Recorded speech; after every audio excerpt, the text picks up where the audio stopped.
another week of the Losers Bracket. We got round 83 this week, and we have a ton to talk about. We have two awesome guests lined up for you this week. Both Alex Strife will be on the show from Apex, as also Craig Levine from ESEA will be joining us. Tons to talk about. Really excited to be here. Hopefully we won't have any technical difficulties like we did last week. Glad to be back joining you all again. And as always, joining us, we have Jerry Prohaska, LordJerith, and John Lunsford, VVV Phoenix. Welcome back to the show, guys. Great to have you. Jerry, how are you doing this week? I am fantastic. I'm looking forward to the show tonight. A ton of good news. I think we're going to have a great conversation with Craig Levine here from ESEA. Having the Torbull back will be a delight. His insight will be great. And I'm looking forward to it. And obviously we're going to talk some Brawl tonight and the Brawl grassroots scene, particularly one of the largest events in Brawl, Apex. We're going to bring on that wonderful organizer, Brawl, Melee, and all things Super Smash Brothers, Alex Strife. John, how are you doing tonight? I'm doing pretty good, just counting down the days till next Tuesday. The Gears of War 3 release, obviously, indeed. But before we get all into video games, John, I'm in a good football mood because the Bears destroyed the Falcons. How was your football weekend? Well, I'm a college guy. Alabama whooped Penn State, so they're back in number 2, jumping LSU where they should be. But, NFL got off to a good start, I think. Good Monday Night Football, and Titans lost, but, they didn't look as terrible as I thought they would. So it was a pretty good weekend. Good. All right, well, Jason, let's start with the news. And thanks to everybody who's listening. And obviously, thanks to the feedback we got from last week's show. I really appreciate it. Jason, I'm going to hand it over to you. Let's roll. Yeah, definitely. Most definitely. We got some really interesting news that we're covering this week. Let's start out with a little bit of MLG news. As you all know, if you've kept up with what they're doing earlier tonight, the MLG Global Starcraft 2 Invitational just got underway. And this is a pretty awesome endeavor that they are undertaking. They basically said, hey, you want some more Starcraft? We're going to give it to you. So over the next 2 months, 24 of the best players in the world are going to compete in 3 different regional brackets, North America, Korea, and Europe. These matches are going to be streamed online, and they're just basically going to keep going till we have a winner from each bracket, and at the end, we're going to have another match at the actual Providence Finals later this year. So we're going to have not only the regular circuit going on, but also the Global StarCraft 2 Invitational Finals as well with these 3 winners. And on top of that, they are going to have the winner of a tournament at BlizzCon come out and join them to make it a 4-person final. I think this is pretty awesome indeed. It got started earlier tonight with a match between, I believe it was Idra and Destiny, where Idra came on top 2-0. It was actually a pretty great series. I watched it, and it was rather interesting. Destiny came out with some really crazy all-in Baneling Roach builds. It was good. I'm really happy to see that we have even more StarCraft to watch, more news being generated. It's a great thing all the way around. Jerry, do you agree with me? I do. I think it speaks to the true international level that Major League Gaming is at right now. And I think if we look, for those of you who may have had a chance, the A-List article, interview with Sundance that came out, I think for you, those of you that don't ever go to the alistdaily.com, there was a feature story called MLG Does It Via Live Streaming, and it basically was an interview with Sundance about the sort of state of competitive gaming and where they're at. So overall, I think it's the right move. I don't think anyone's complaining. More StarCraft with good players. Although that top 24 list, again, I don't know if I agree with the top 24 choices completely, but definitely it's the right spirit. What do you think, John?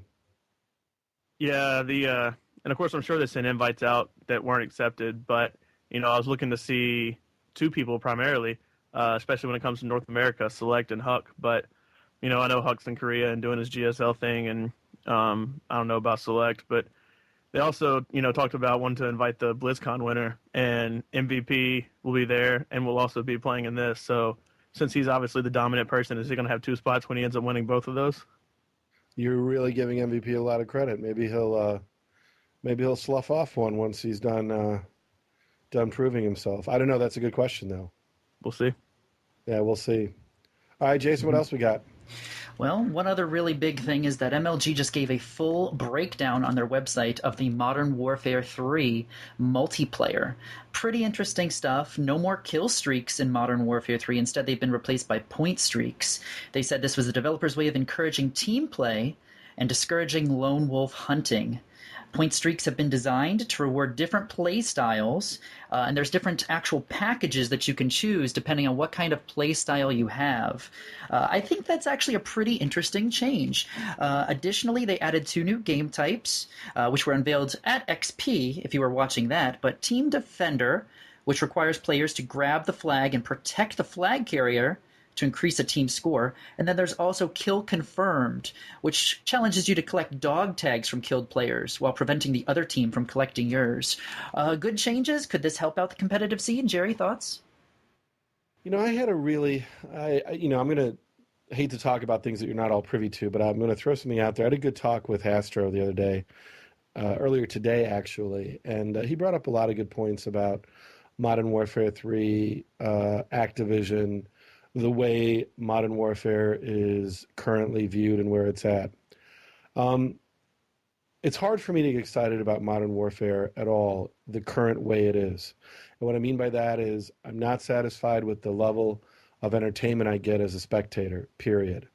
And I don't think it's because the game's broke. I think many who listen to this show have played a Call of Duty game and played it and really liked it.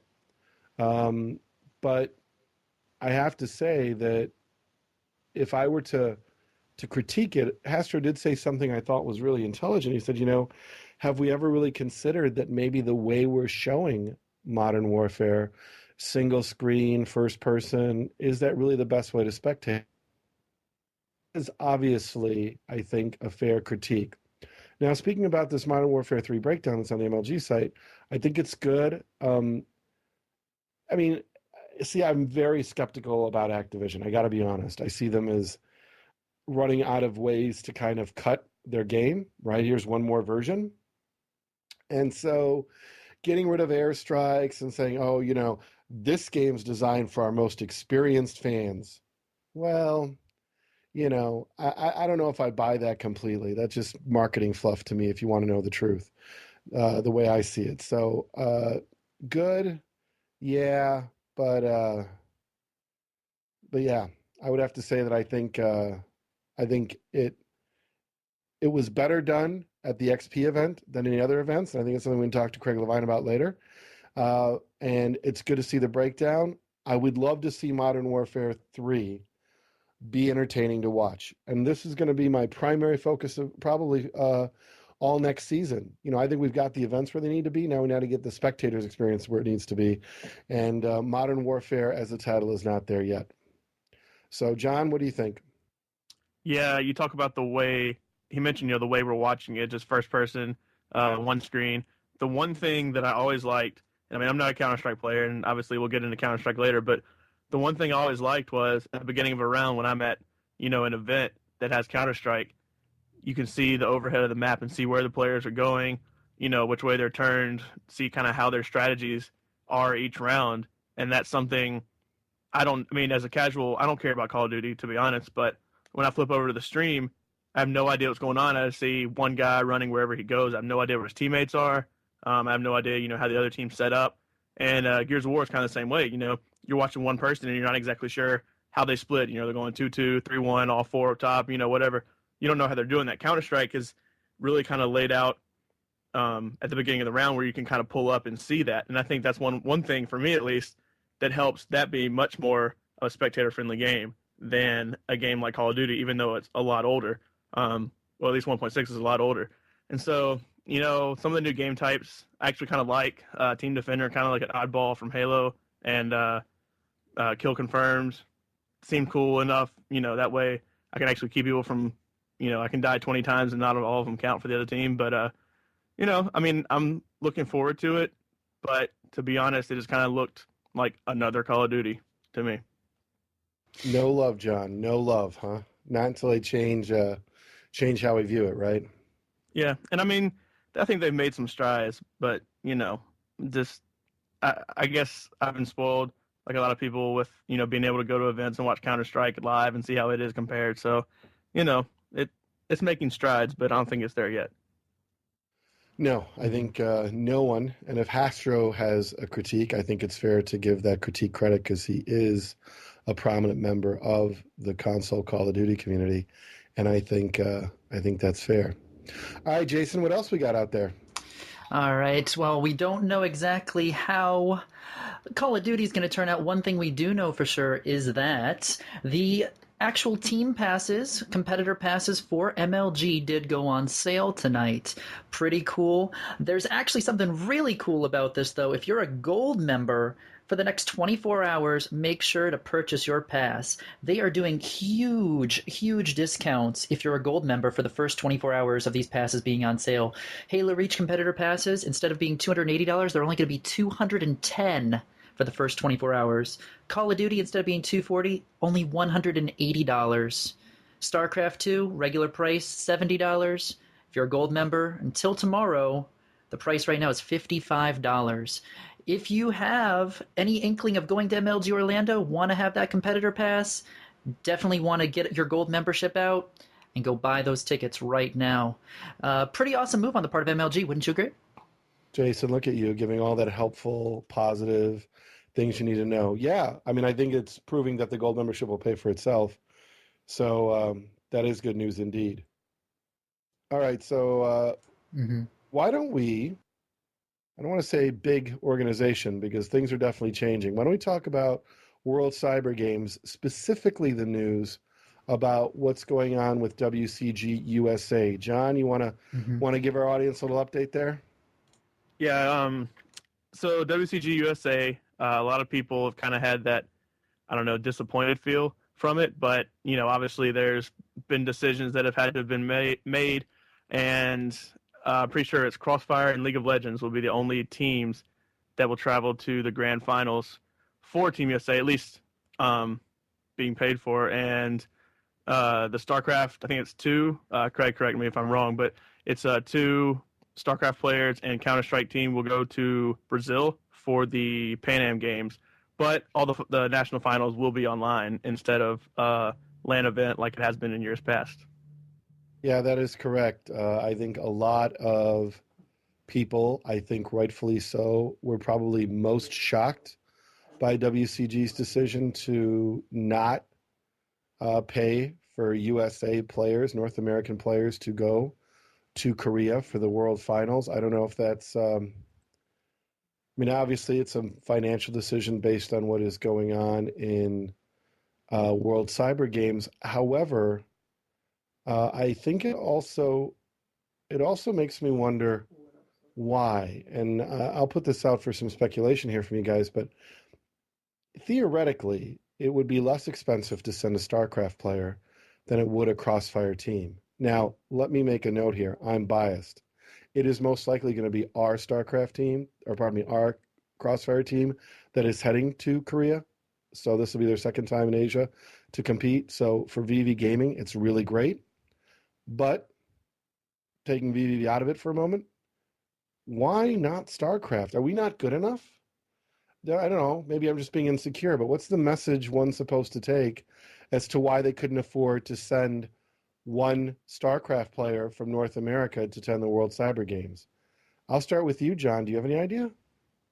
If I had to guess, and I'm not sure, but if I had to guess, I'd say that part of that comes from Riot, as far as League of Legends, supporting the game, as far as, sending teams. I don't know if they're going to pay for it. And as far as Crossfire, I don't really know anything about Crossfire. I know it is smaller than Counter-Strike, but I would assume that it's something similar to that, support from the actual publisher itself. I know Riot has helped teams, kind of since the game's come out, teams like CLG and TSM to go to these events. And so I would assume that it's something exactly like that. Jason, I think there's no reason to disagree with that. That sounds spot on. I think it's safe to assume Riot, almost every event thus far, has definitely supported the top teams and made sure the top teams were there to compete. And outside of that, the question is, do we get the same from the Crossfire developers? Right, and it sure seems that way, doesn't it? I can't see the same thing happening with other titles, and not to mention, if we are going to send something like, say, a StarCraft player over to Korea for the finals, with the way things have been going this year in MLG and other tournaments, I venture to say we wouldn't have the best shot in the world for the money that they'd be putting out for it. There wouldn't be that great of an ROI. This isn't like, say, Guitar Hero back last year at the World Cyber Games, where we had a United States champion, VVVSI, when he actually took home the gold medal. Not the case with something in StarCraft. It would be definitely a complete underdog story if we did send a StarCraft player and they placed well.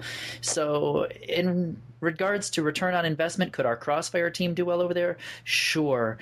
League of Legends, yeah, probably as well. They could probably do pretty good.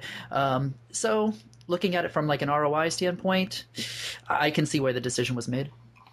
Yeah, I think I'm going to have a slightly different cut on this. I mean, I think I agree with both of you that developer support in the form of Riot and Z8 Games, I agree, but StarCraft 2, maybe at the end of the day, it just wasn't. Maybe they looked at schedules. Maybe they looked at what was going on in North America and realized it probably wouldn't get the top players to go over. I mean, I'm really not sure how that would all work. I don't have it in front of me. Do you guys know the date of the World Cyber Games World Finals? It's December 8th through the 11th. Yeah, that doesn't sound like that conflicts with anything I can think of right off the top of my head. So I'm not really sure. Why not StarCraft? That's the one that bugs me, because I appreciate giving our Crossfire team credit. I think they have a real challenge because in Asia, Z8 Games has done an excellent job of marketing a game. Chinese are phenomenal Crossfire players, very popular FPS in China. So you definitely get a strong Asian market there. But alas, for those of you who are World Cyber Games fans or interested in seeing it, there will be no, as Jason said, miracle on StarCraft. There really was going to be a deeper StarCraft joke there, but I just couldn't put myself to do it. Miracle on Zelnaga Caverns. It's going to get worse. I got to stop now.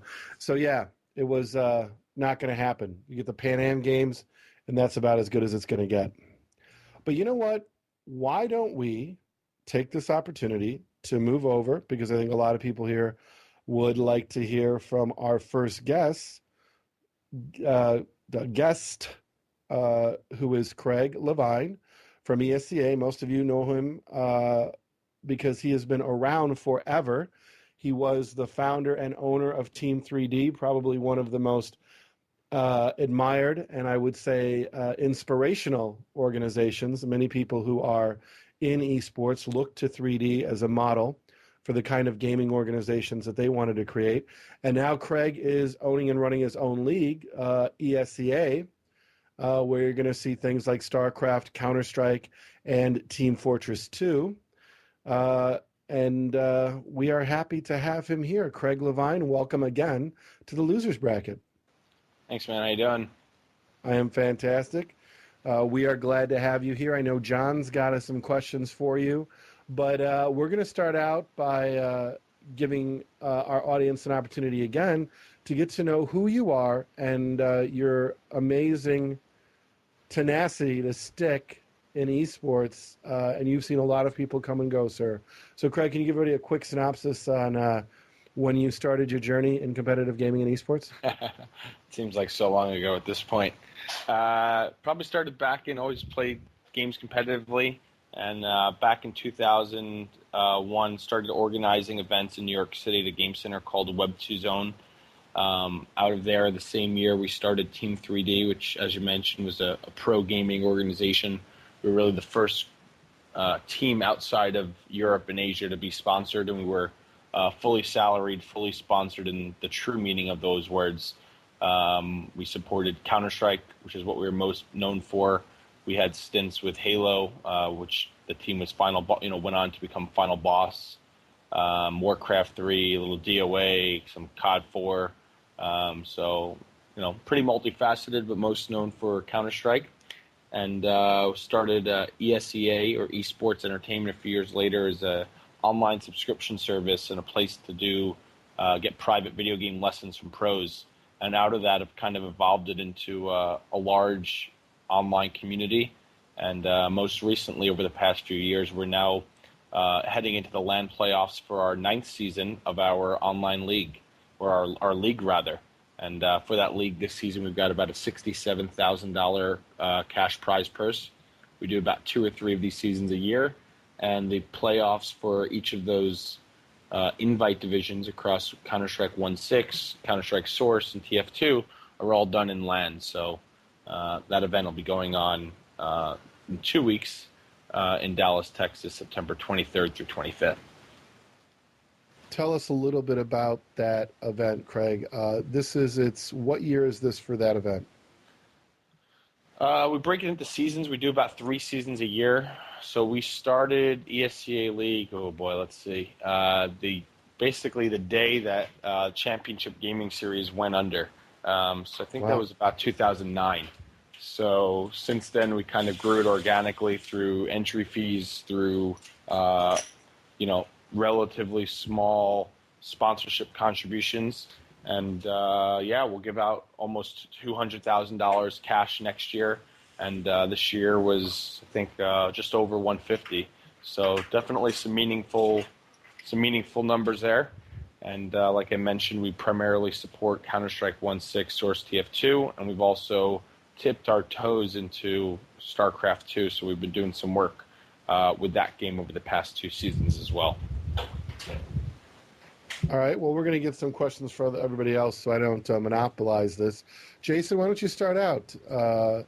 Questions for the man himself here, Craig Levine. Sure. I remember reading on ESEA a little while back that you guys were doing a potential $100,000 revival LAN if you guys hit 20,000 premium members by the end of the year. Could you give us a little bit of details on how that's going and, just the current progress if we're going to get to see this event next year? Yeah, we've kind of taken the weight of the Counter-Strike community and a lot of those Valve games kind of on our shoulders. I think other leagues like MLG have focused on Halo and Starcraft most recently. We've always been true kind of Counter-Strike and TF2 loyalists. So this is kind of our way of saying, hey, what about us? And again, what we've done is we've said if we hit 20,000 premium subscribers by the end of 2011, we will hold a giant $100,000 LAN tournament, BYOC style, old school CPL. So we're currently just over 14,000 as of today. So we've got a few more months to go here, and we've got some cool marketing things, left between now and the end of the year to hopefully get us over that hump and make this event a reality. Yeah, that would be awesome to see. I know that a lot of people would love to get an event like that. Kudos for this initiative. I really hope you guys hit the goal. John, I know that you have a ton of different questions to throw out there. Please take it away, sir.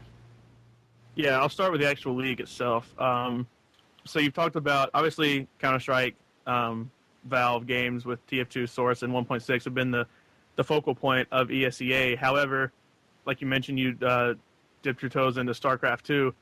I know that, at least from an outsider's perspective, who's not into Counter-Strike really, I got premium for the fact that I can practice Counter-Strike.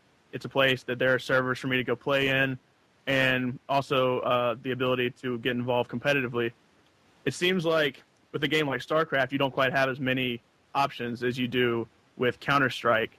So my question is kind of twofold. One, does that make it hard to really expand with StarCraft? And 2, does that make it hard to potentially expand into other PC games that are huge, perhaps like a League of Legends or something, or even if you want to expand to something like that?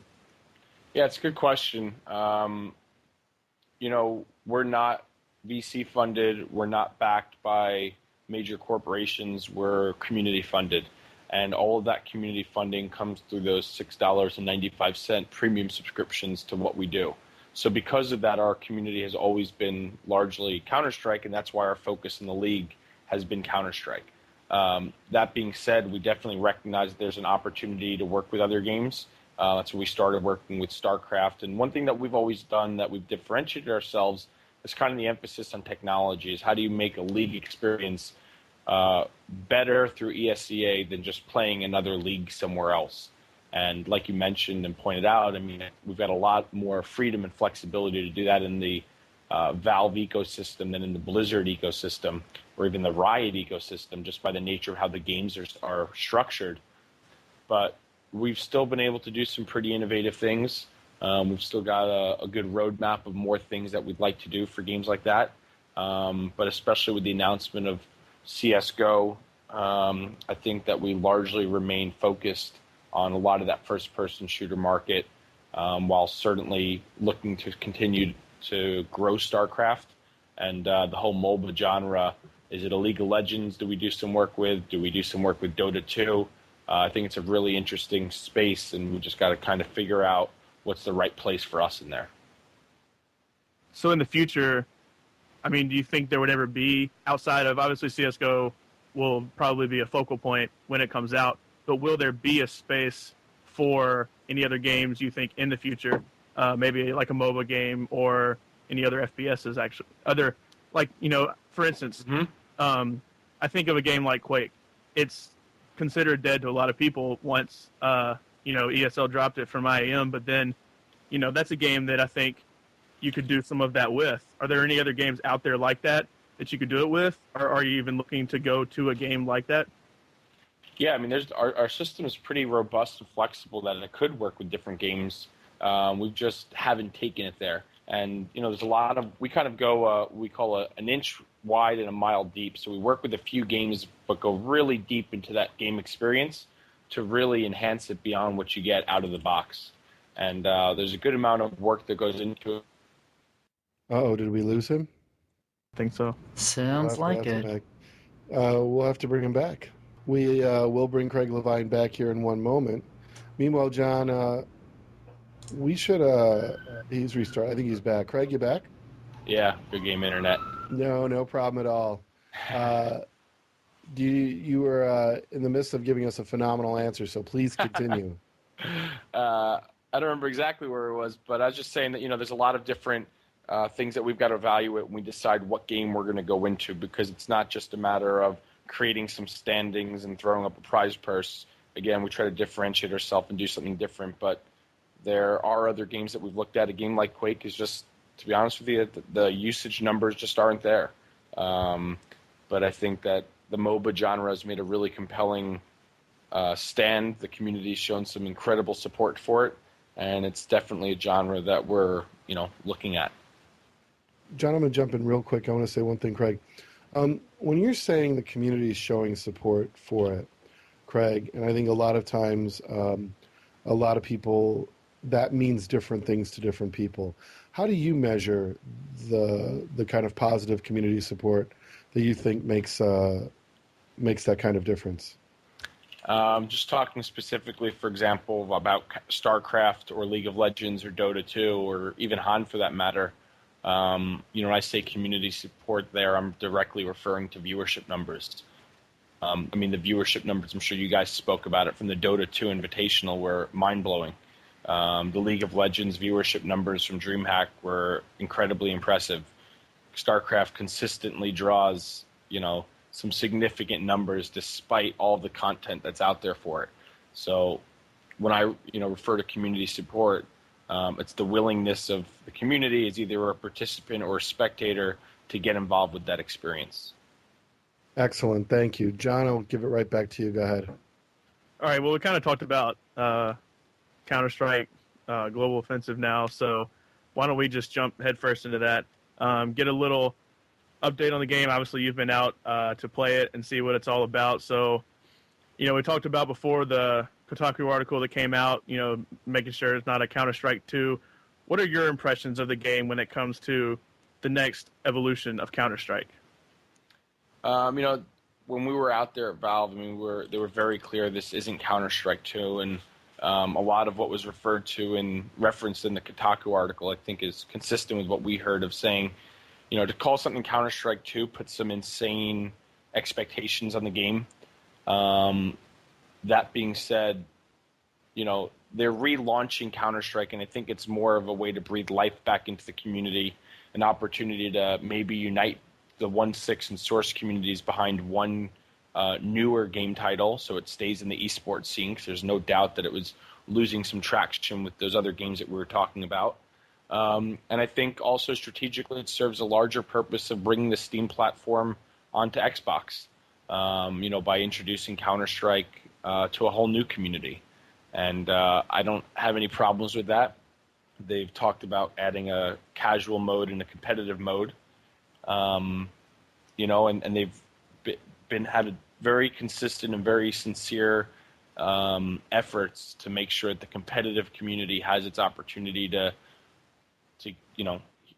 share its voice, share its concerns, give its feedback, and we're hopeful and optimistic on what the game's going to be. So, Key Hunt in the chat asked, obviously since you've been able to see it firsthand, that based on your experience, do you believe it'll actually live up to the competitive community standards, or will it just kind of be like a Condition Zero but for Source? I think it's going to be, I think there's a couple of things going for it now that are different than when the Condition Zero came out. One, I think it will be better than a Condition Zero. It's an updated feel. I mean, visually it looks just beautiful. And I've never seen Valve take the kind of interest in the pro scene for the type of feedback that they've been getting ever before for any other game that they've done, specifically in any Counter-Strike title. So just that interest alone, as long as they're listening and not throwing everyone's feedback out the door, I think they're going to be in good shape. Now, again, we've done a whole round of pro feedback with Source players back in August, which is when kind of the whole news of it broke. And next month at New York Comic-Con for the ESL Intel Extreme Masters, Valve is coming down and doing some more play testing with more pro gamers, this time focused on 1.6. So players like K-Sharp, players like Volcano, teams like MTW, I'm sure SK Gaming, all the teams that will be in attendance for that event, I'm sure will all have an opportunity to play it out and give their feedback. And the fact that Valve's sending their team down there to do that, to me, is a really great step. The other thing that I think CSGO has going for it is that the community needs this. Again, there's the MOBA and SC2 and Call of Duties are making big noise and kind of stealing that thunder from Counter-Strike. So when Condition Zero came out, I don't think there was a need for a new game. Even when Source came out, to some extent, didn't need a new game. But now, with just one being, 11 years old and one being 7 years old, I think there's a real need to actually have those new games on there. Greg, I'm glad you mentioned the age of the game. As a spectator, I have often been critical of Counter-Strike, not because of the gameplay, but because it just looks dated. And I'll get, critiqued, and I rightfully agree with the statement that, LordJerith, graphics are not important when you're looking at a competitive game. And I want to address that and say to everyone, I get that. I'm a pretty smart guy. I understand that. But as a spectator, when I have competition for my time, if it looks dated, then I might be less likely to watch it. Some people don't like black and white films, as an example. I'm excited to hear that it looks good, Craig. Does it look good for Counter-Strike? Can it compete with the AAA titles of today? How do you feel about that overall? I think it looks better than any of the other games out there, to be honest with you. You can't tell me it looks better than Battlefield. No one's going to believe you.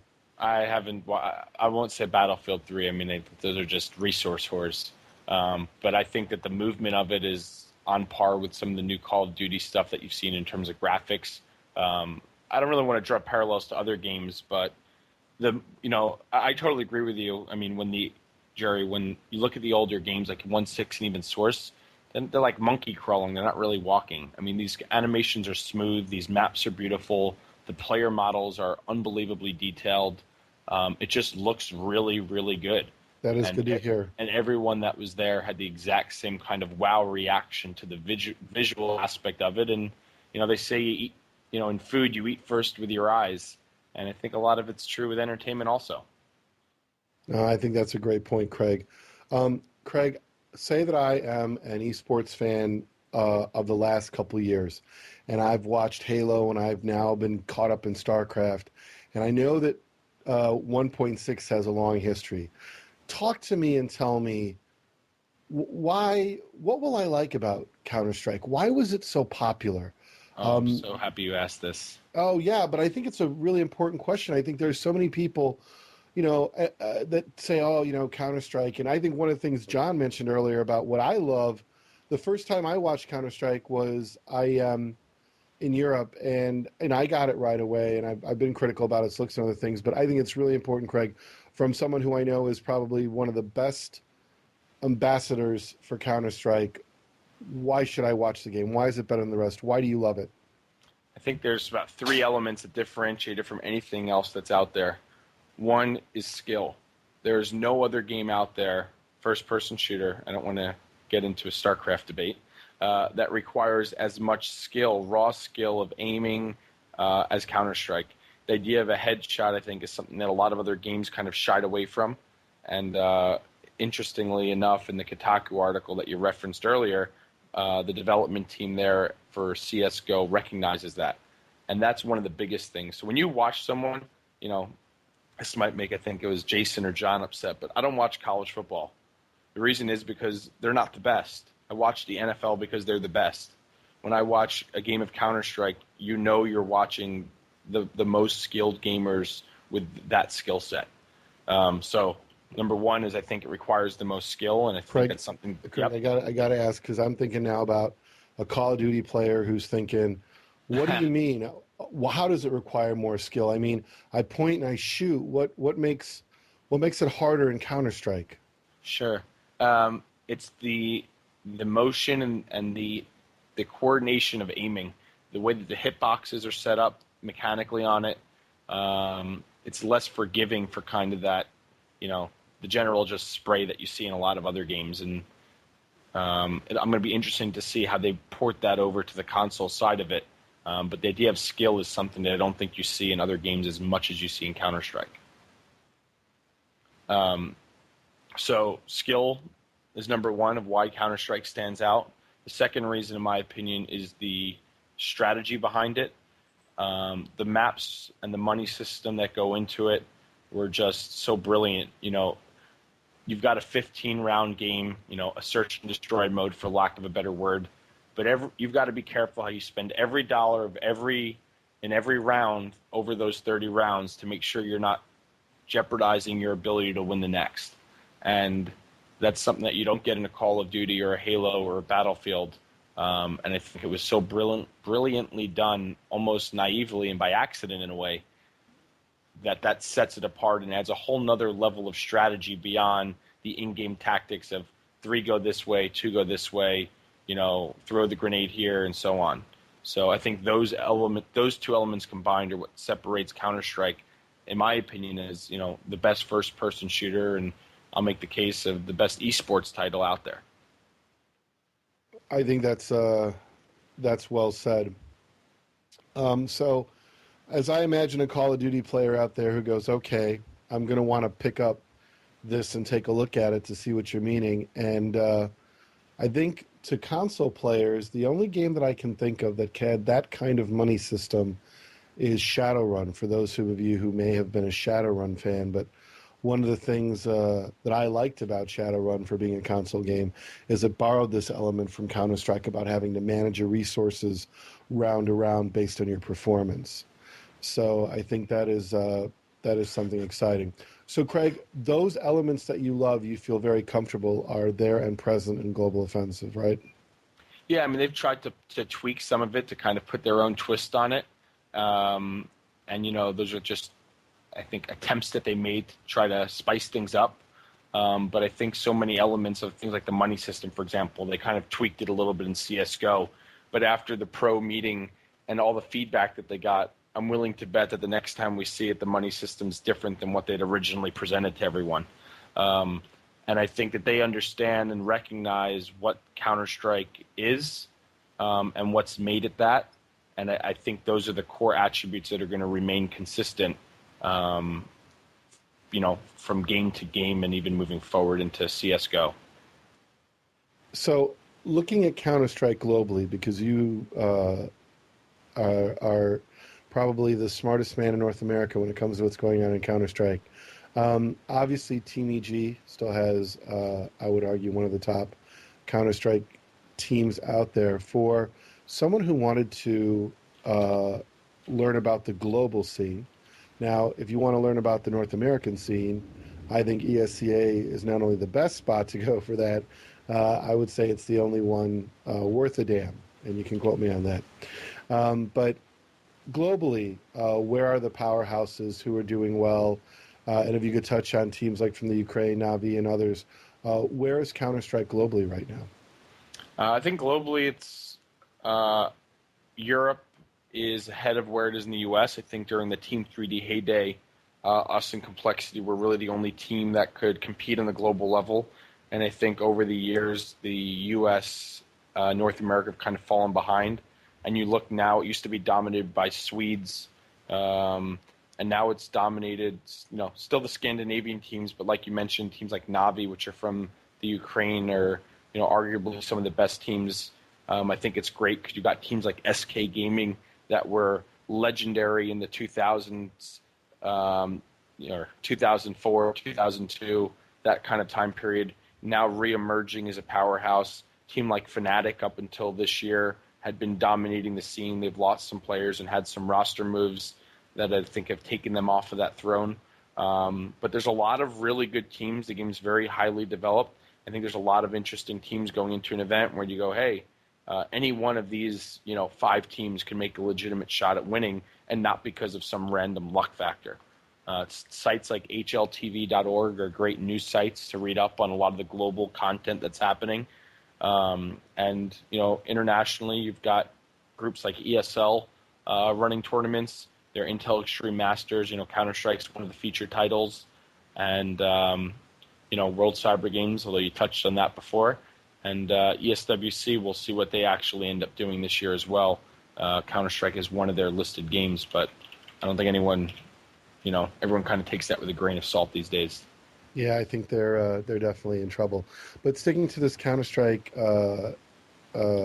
global scene, I think for the league setup that we have right now in North America, with you, I think arguably having one of the major, if not the major, Counter-Strike LAN event. We obviously have a lot going on in Europe with IEM and things like that. Some of those you mentioned. And I'm going to put you on the spot here. Major League Gaming in the future, if you had your way, would you like to see it on the MLG Pro Circuit, or do you have concerns? Would you say, you know what, I'm not sure? Yeah, I would love to see it on there. I think the more places that it's at where it's credibly used, and I think MLG's got a good reputation for understanding the community and treating the games with respect. The more places, the merrier. I think that's good for the community, and even to go a little more micro, I think it's good for ESEA. What we do at ESEA, I think, is different than what every other organization does. Every other organization is essentially solely focused on the highest level of competition, those best players, those pros, and that's it.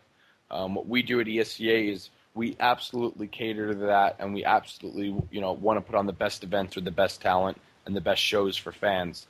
But we also provide opportunities for all the games we support, including Starcraft, at the amateur level. So our league is broken up into multiple divisions, from an open division to an intermediate to a main to an invite.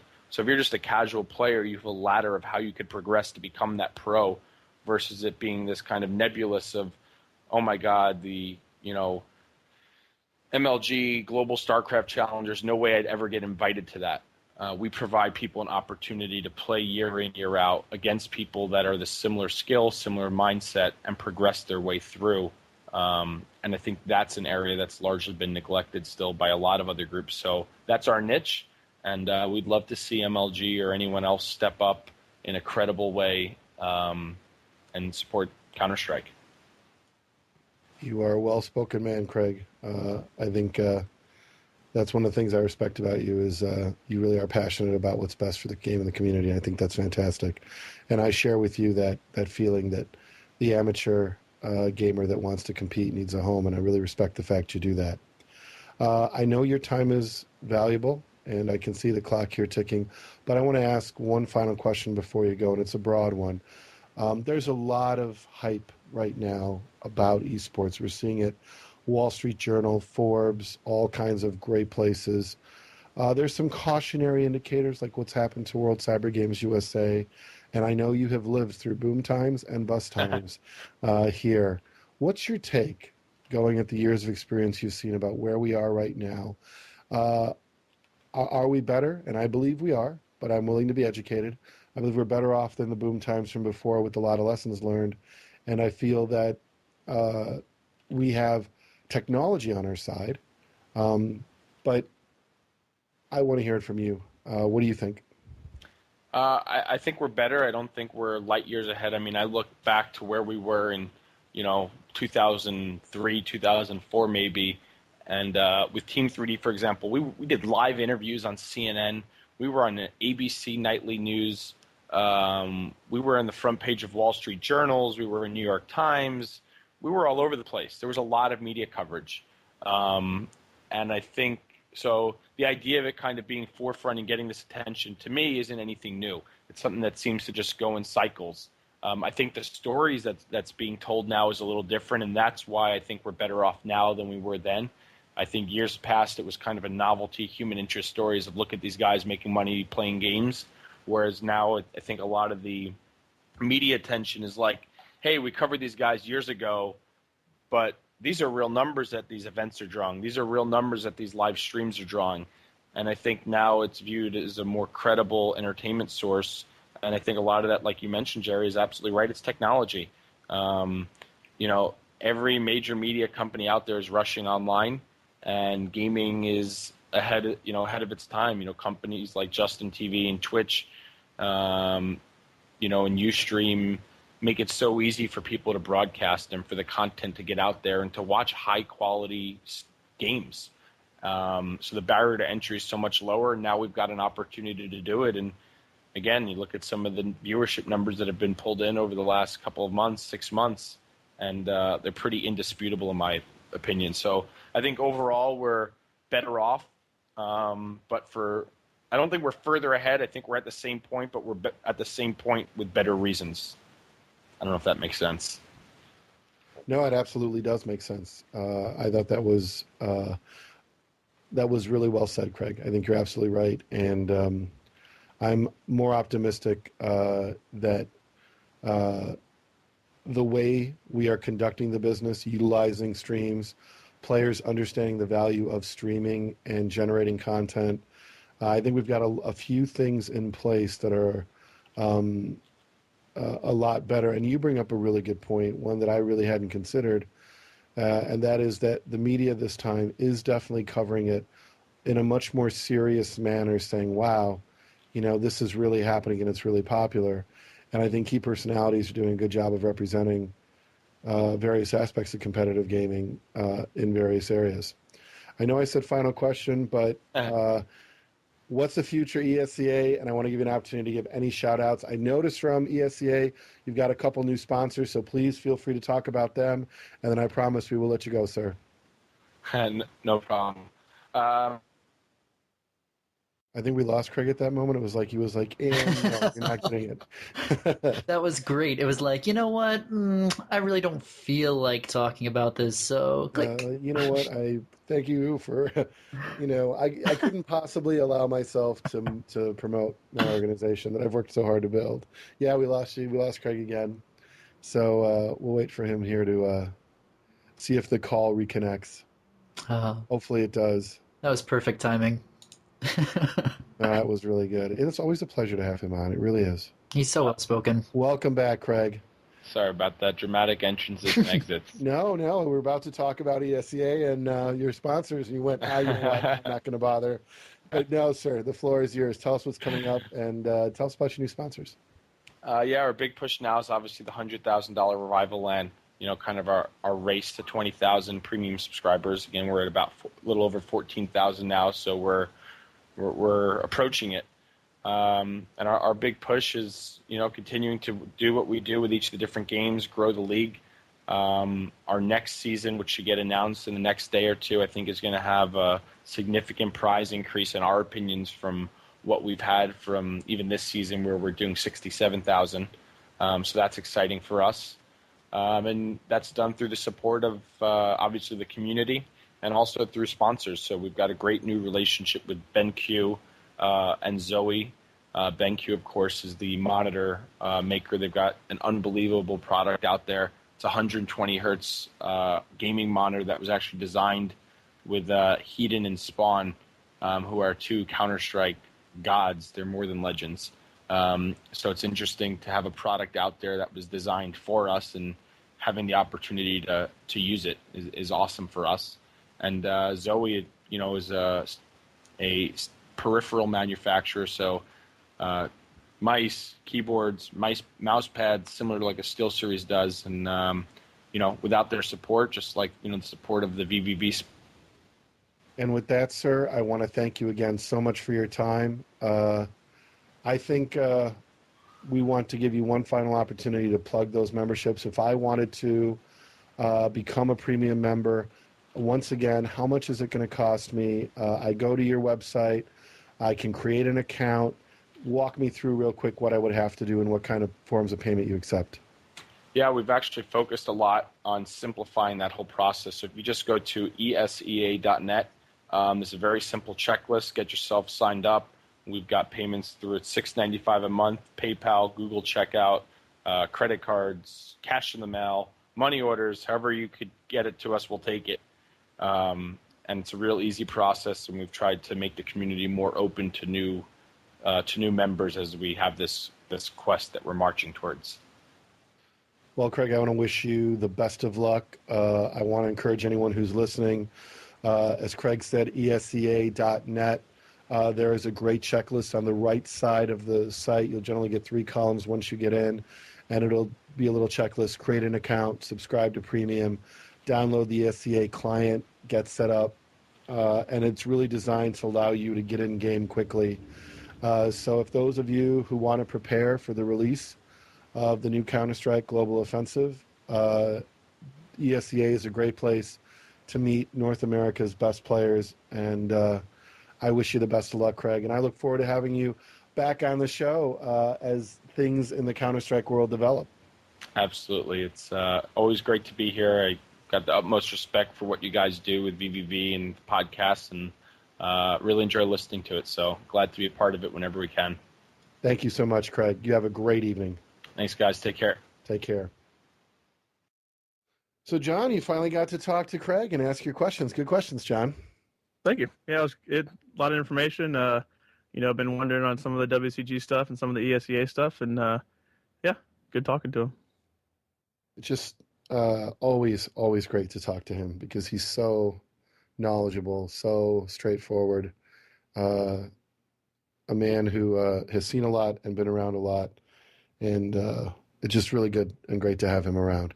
Jason, I think we should go to our next guest, since we're talking about tournaments and competitions and all things about community. I can't think of a better follow-up than this. So, Jason, take it away. Indeed. Big shout out to Craig while I have the chance, since I didn't get to say so. Awesome hearing from him. But now we transition over to another tournament that's going to be coming up January 6th through the 8th at Rutgers, Apex 2012. This is going to be quite the event, worldwide tournament for Smash Brothers. And we have Alex Strife here, someone who's been working very hard to put this tournament together, here with us on the show tonight to talk about Apex 2012. Alex, welcome to the Losers Bracket. How are you doing tonight, sir? I'm actually doing very well. Thank you very much, Jason. And a very happy hello to everybody else on the podcast. Well, we're very glad to have you. And for those that don't know who you are, those that are listening on the stream, if you could give us a little bit of information about yourself, who are you, what you do outside of gaming, when you got into competitive gaming, give us all the deets.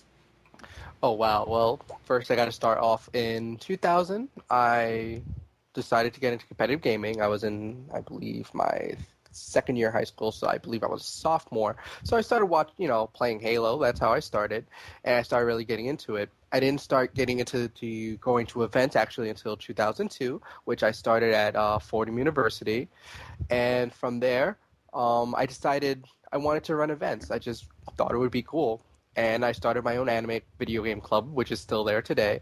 And, and then I found out there was a LAN center, which oddly enough Craig Levine worked for, called Web2Zone. So I started there, and I was still into Halo. And then I believe it was Craig or somebody told me, check out MLG. They do tournaments. And I'm like, okay. So I check them out. And that's where I meet the Smash community. And I fell in love with the game. And I can pretty much say the rest is history. I fell in love with the game, ran tournaments, and graduated college. And that's where I am today. Outstanding. Alex, it's a pleasure to have you on the show. It's good to talk to you again. I want to jump right into things. Before we move too far, you had mentioned that you knew Alex, you knew Craig way back when. Tell us about that. Well, I met Craig Levine at Web2Zone, as I already stated, and he actually gave me a lot of the ideas that I come to live by in terms of growing the community, getting involved with the community, working with them rather than just hosting a tournament. So as opposed to being a host, be somebody that the community can aspire to be like. On top of that, I ran Counter-Strike tournaments for him there. I ran pretty much all the video game tournaments there for a while until I left. But yeah, Craig and me go way back, and I've always been an admirer of his work. Awesome. All right. Now let's talk about your work. Apex 2012. I first have to put a caveat out there that we are going to be supporting Apex both financially and making sure that our players and staff are there to help out in any way. So we're excited that Alex gave us the opportunity to be a part of Apex this year. So let me start out by thanking you, sir. And then I want you to tell us a little bit about the history of Apex and what it means to Brawl, Melee, and all you do at Apex. Well, Apex, before I even start, I wanted to say it is an honor to work with you in this event, Jerry, as well as VVV Gaming. You guys have been very instrumental in helping the Smash community get sponsored. So above that, thank you guys. As far as our history, well, the best way to say it was in 2008, it started out as an idea between me and a couple of other Smashers just to get something started in New York scene. It was kind of a pipe dream at the time, so it was kind of like, hey, let's, it was like thinking big. What happened eventually was that we turned it into a tournament, and our whole idea was, at the time, let's run a Smash Brothers Brawl event with a side event in Melee, and let's show people that we know how to run tournaments. Let's show them how professional we can be. So 2009, we got about, I would say, 300 people. 250 or so for Brawl and about 50 for Melee. Then, as I came along in my tourney hosting abilities, I also got into meeting a man named Chris Brown. If anybody knows him, he works for MLG, known as Alpha Zelot. He's actually one of the heads of Smashboards. So he told me that in order to really make this our Evo, our championship, our tournament to go to, we need to change a few things. So we started by changing the name. It was always called Apex, but we wanted to give it like a yearly thing, like Apex 2010, Apex 2012, which is what we did. We actually got in contact with the Japanese, and we actually invited a couple of them to come and attend. And we went from a hotel to Rutgers University, which became our big event. And it became one of the most watched Smash Brothers tournaments probably in history. We had over 2,000 to 3,000 people watching at that time. And we had 220 for Melee, which was pretty much a 400% increase, and about 279, 280 for Brawl. So over the course of 3 days, we did those as well as many side events, and everybody really enjoyed it. We actually gave away a free television to attend an event. So imagine coming to this tournament, getting a raffle ticket, and being told, hey, you can win a free TV. Like, not just a free regular TV, but an actual like LCD TV, a nice 21-inch. And from there, after that event, about a month later, we all decided, let's do this again. And pretty much that's what we got now. We have qualifiers all over the world. some that were in Sweden, Germany, Chile, obviously, from VV0, as well as the Japanese, as well as people from all over the world, in Canada, obviously. And now we're looking at an event that went from 300 people attending total to about 600 to 700 people at least attending for both games. More than double, which is fantastic. Now, Alex, I think in the light of all our big conversations about Major League Gaming and international, it's always a pleasure to cover something that is driven not so much by the business of it, meaning that this is not where you start. You don't start with venture capitalism, like Craig said. This is a pure grassroots effort, and this is purely community driven. Tell us a little bit about what goes into creating a complete grassroots event like Apex. Who do you have on your staff? How do you have to prepare? How do you reach out to sponsors? And I know how you reached out to me, but for the audience, what's the process of doing a true grassroots event like this? Well, in order to really get our event going, we have to look at others and see how things are done. I've always known about MLG for many years, so we pretty much took a mixture of their model as well as Evo. Their model being the business side, how they look professional, and Evo, how they promote things through their community. So what we did was we sat each other down. We have a pretty good staff. We have myself, Alpha Zelot, our partner, VG Bootcamp, as well as our new partner, Juice Gaming. And we all sat down and said, okay, how can we make this event great? And we pretty much, what we did was we listed everything we like about events. And we said, okay, what is feasible? What can be done with effort and without expending too much money? We pretty much have like a giant budget. And we do based on this, we need this many people. Based on this, we need that many people.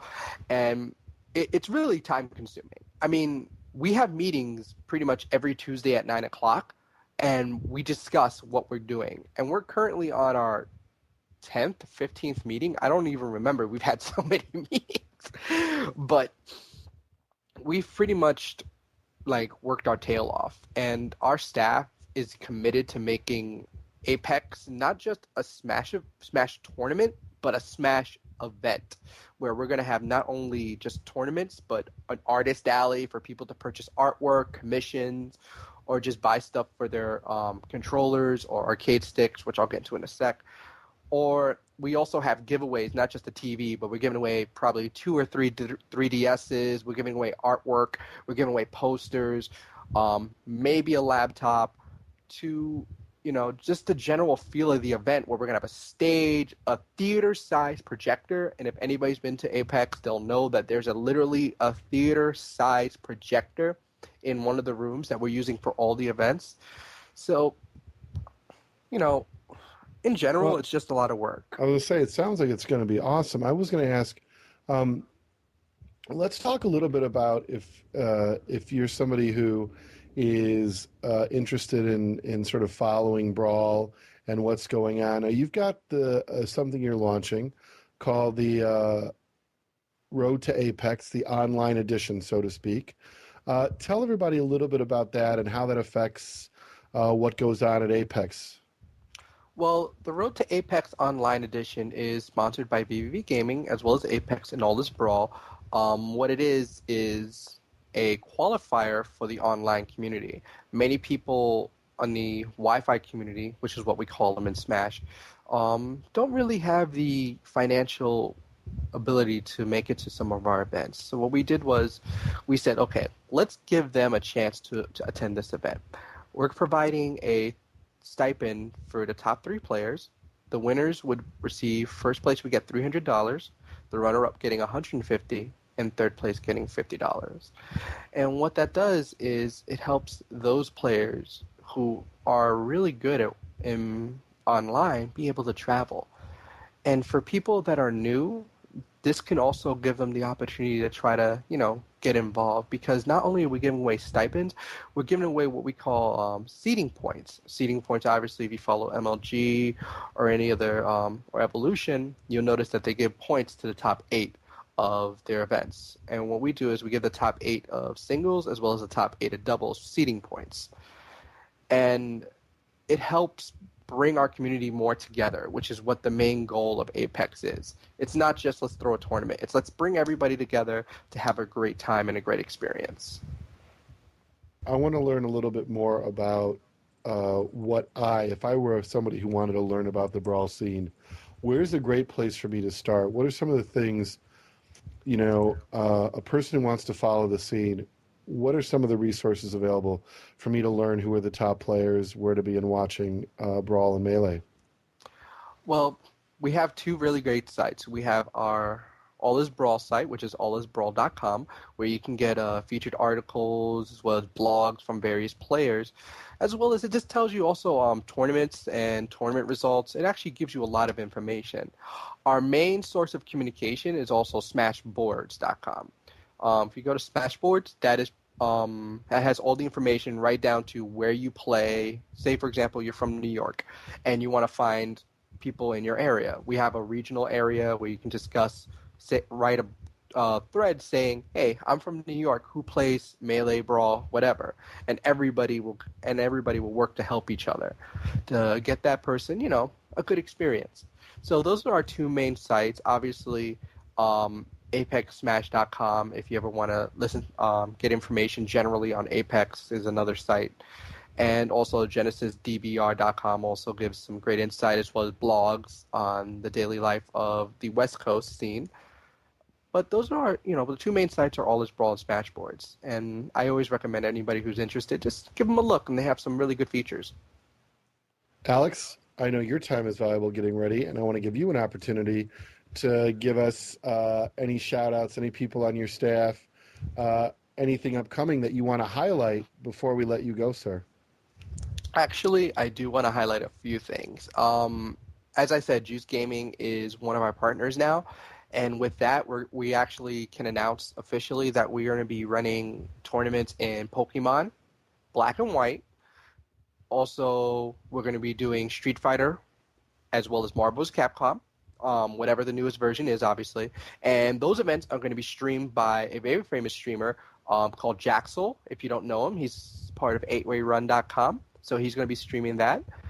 On top of that, we're going to have a lot of great news Thursday. So always check ApexSmash.com every Thursday or All Is Brawl, and we'll have some amazing news. And trust me, if you think that what's on the site right now is great, I'm going to guarantee you have not heard anything yet. We're talking about players from all over the world coming. Japan, Mexico, Canada, US, Europe. It trumps all of that. And that's awesome. Yeah, and the one thing I wanted to say a thank you to is Kristen DeSaro. That is my girlfriend. She basically made the site. She does all the artwork. She doesn't get as much credit as, other people like DM Brandon or myself, but she's definitely the anchor of Apex. That is, once again, truly grassroots, built from the ground up, by the players, for the players, so to speak. That's fantastic, Alex. Again, we are proud to be a part of it, and I look forward to see how the online edition works out. And obviously, I'm sure we're going to have you back on the show before the actual Apex event. So one more time, Alex, if I want to follow if I want to follow Brawl news, what are my Brawl resources? Allisbrawl.com and Smashboards.com. Allisbrawl.com and Smashboards.com. All right, Alex, thank you so much for your time. Have a good night.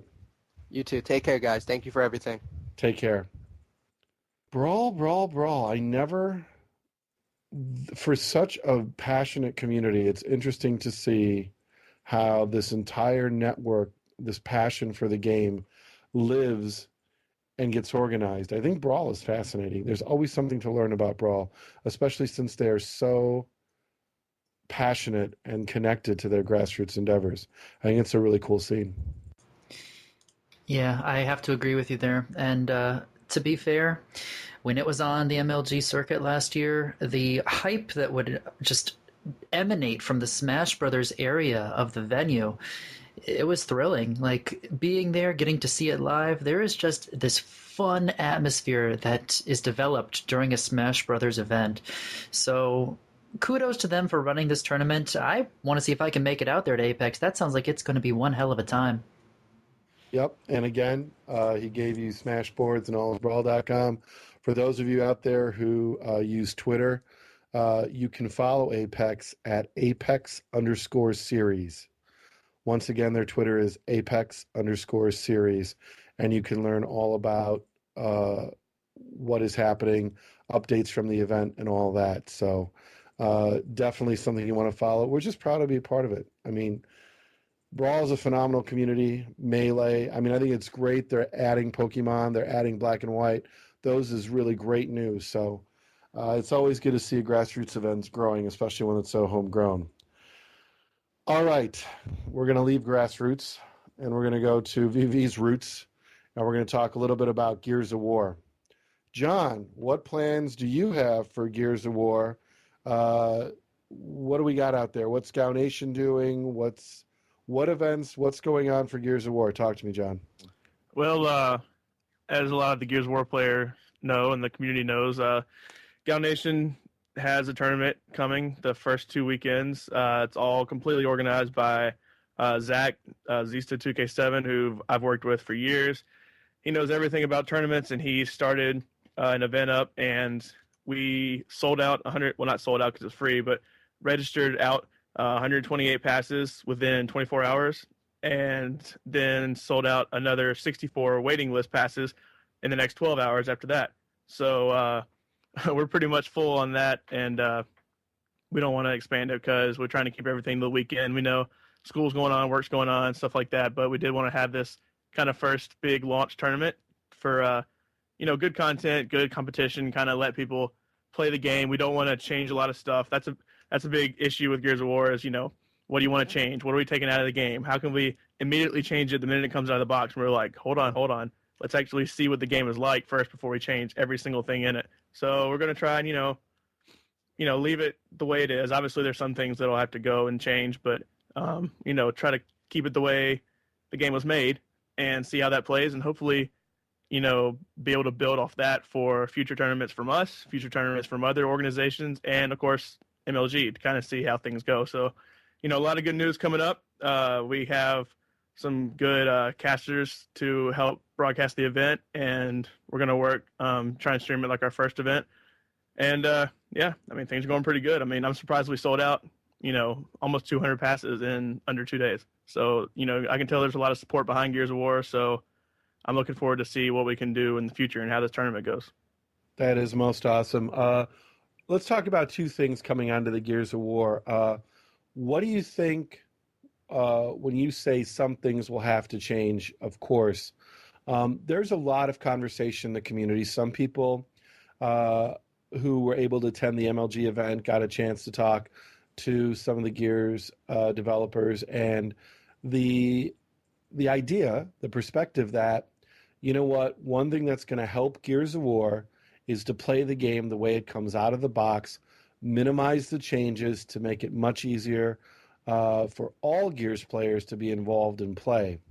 Obviously, that would go counter to the way Gears has been approached before, which is to sort of systematically test all the maps and decide what will increase the skill gap and make it most challenging. Where do you fit in on this debate, John? What do you think about this? I agree. I think that the game does need to be played, at least to start, right out of the box. I think with Gears of War 2, a lot of people said, all right, well, the Lancer is stupid. We're not going to use it. We can finally use the Hammer Burst. Let's go straight to that. And we all know exactly where that went. So I think it's kind of sitting back, and they're not going to release a game where one gun is totally overpowered, that's the only gun people use. I don't think they're that stupid to say, I don't think Epic's that stupid to say, well, the Hammer Burst is going to be 100 times more powerful than anything, but hey, let's throw these other guns in there for the hell of it, and nobody will use them. People will say, oh, the Hammer Burst is overpowered, oh, the Retro Lancer is overpowered, oh, the Lancer is overpowered. If everything's overpowered, to me, they're equal. So, I think we need to stop and just say, here's the game, here is the way it was launched, here's the way it was created. Let's take the differences in all the different guns. You got a Hammer Burst for long range, you got a Lancer for long range, but more like an assault rifle. And then you got the Retro Lancer with insane recoil on it, but more powerful up close. And then you got the 2 different shotguns, and then you got all kind of crazy new weapons. And so I think we'll see some new weapons like the Digger. I really like the Digger. I think it'll be used in competitive play. But then you got the stuff like the Mortar, the Mulcher, the One Shot, which are kind of there. Almost seems like they were added before to kind of be that, whoa, look at that huge explosion. It's pretty, and that's what the kids want to see, and not really competitive. So, I think stuff like that's going to be the first thing people are going to want to get rid of. But even that, I don't want to just say from day one, oh, that's the Mortar, we're getting rid of that. At least try. You won't know until you try. If you just automatically get rid of stuff like that because it was gone in Gears of War 2, then you're never going to know. So, I mean, I stand by the fact that we need to start day one. And since our tournament is the first weekend, I don't think there's enough time to completely come up with a complete, rule set and say, this is the way it's going to be, because that's not the way it's going to be. It's going to change from September 20th until the first MLG event. And even then, it's going to change every single season and probably within the seasons. So you just need to stop and say, here's what we're working with first. And then once you actually play it in a full tournament setting, this is what we're going to try and go to. Now, I notice if you pay attention to the Epic forums, a lot of casual community players have the attitude that if you are a good player, you should be able to play it regardless. Now, on the other side, of course, there are those who say you want to be able to parse out the top skill and you need to increase that skill gap. And I know you sort of stuck a little bit there, because obviously increasing the viewership and the people that can get involved in Gears competitively is important. Do you feel, John, that it's already written, we're going to have to keep the game fairly close to what's coming out of the box, or at least give that approach a solid chance, so that we can see if that will increase the number of players and others who are interested in Gears? Do you think we're definitely going to go that way? I think we are. I think a lot of people have kind of, put their mindset to that and say, we've separated ourselves so much. And when you go to the Epic forums, like you mentioned, for the longest time, if you said anything about MLG in there, competitive play, you're automatically an outcast, and you were automatically flamed and trolled and, hated on. And then people were like, oh, wait, maybe we need to look at some of these other settings. We immediately jumped into what MLG did, and MLG is gospel. And, I don't think it needs to be that way. And so I think we're going to have to at least try to look at the original settings and say, hey, we know you play these settings when you just go in and play ranked rooms. Why don't you come and play with us? And I think a lot of the reason why the people dislike weapons like the Retro Lancer and the double barrel shotgun and, the Mortar and stuff like that is because it's when you go into a ranked room and play with that, you play differently with those weapons than you do when you're just using the Gnasher and Lancer. And so when you round a corner or you run into a shotgun fight differently against, sawed off as opposed to a Gnasher, then you're like, oh, that gun's cheap. He uses to kill me close range, blah, blah, blah. And it's like, well, you're used to running into another Gnasher. You're not used to running into, completely different guns because these players will scrim and they'll play MLG settings the entire time. And that's it. And so you need to understand there's a lot of players out there that have no idea how you play. And they play with the guns that Epic gave them because that's the way Epic wanted the game. And, they give you those changes for a reason so that you can change them. But, they also have a way that they put the certain weapons on the map so that you can play the map out the way they wanted you to, because that's what they think is best. And that's what you're forced to play in ranked rooms. So a lot of people get, used to those. And then other players get used to the, quote unquote competitive settings. And then it's like, oh, well, competitive settings suck because I can't mortar people and blow them up. Oh, well, normal settings sucks because you can do that. And it's unfair. It's not unfair. You're just not used to it. And so I think from the beginning, we need to say, this is the default stuff. Let's get used to it. Let's actually see what it's like in competition. Well, I think, too, that one of the challenges that we have is that, there is this idea that you want to, because the game is obviously not a Counter-Strike, the skill gap is lower. And when you start to add things that tend to be a bit more random or require less skill to use, do you think that highly skilled players will become increasingly frustrated with the game And what comes to my mind is I think we can all remember the smoke grenade issue that Gears 2 had. I mean, you could get stunned, knocked down by smoke grenades, and that was highly, highly annoying. I think the smoke grenades were really annoying. And I wonder if at the end of the day, we don't run into that kind of situation with some of these weapons like, the mulcher and the mortar and things like that. What do you think? Yeah, the big thing about the smoke grenades is you're forced to play with it. That's not something you could pull out of the game. You're forced to start with a smoke grenade every single round, and so it's kind of something you had to deal with. But like you said, you throw a smoke grenade, hit a couple people with them, and they flop on the ground and you're dead. So I think there's going to be issues with weapons like that, and especially the weapons that were in Gears of War 2. Obviously, there's some new ones in Gears of War 3 that are just like those, like the one-shot, for instance. But, I think people say they're unfair, but that's because you go into a game, getting back to you're not used to it. You go into a game and the other team who are used to, solid rank games run and go get the mortar and kill everybody. Well, you're not used to going to that. You're used to going to where a Torbull would be or something. And so you need to think, okay, the mortar is a power weapon, and there's a reason it's there. You need to charge and make sure you get it and you use it to kill someone before someone else gets it and uses it to kill you. The smoke grenade thing, they're going to have smoke grenades regardless. So I think there's a little bit of difference in that, but I can understand what you're saying. That was a pain in the ass for a lot of people, especially when they, changed it online and didn't on LAN. That's a whole nother story for a whole nother day. But, I think they need to realize maybe the weapon's not so bad if we can get to it first and not the other people just using it, because we have to use our shotties and we have to use our lancers to kill people. Yeah, that is one thing that I think makes it quite possible is you still have to get to the weapon, provided that both sides kind of have an equal shot at it.